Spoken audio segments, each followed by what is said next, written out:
этих ошибок больше не повторю. Вот. Это первое. Второе, здесь, опять же, это уже другая несколько стезя. Здесь Федерация футбола, где я с вами беседую, да, я сейчас первые дни работаю, уже там сегодня, кажется, 4-й день рабочий, да, но мне некогда головы поднять, да, я постоянно в каком-то интересном замесе. У меня вокруг много очень идей, вокруг много очень задач, очень много проблем, которые я знаю, как решать. И мне интересно.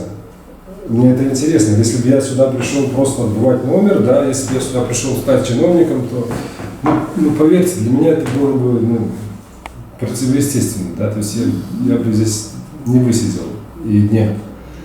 Вот меня это сразу угнетало. Меня больше всего угнетает, когда я нахожусь не на своем месте, и когда я чувствую, что я не исполняю роль какого-то шарлатана.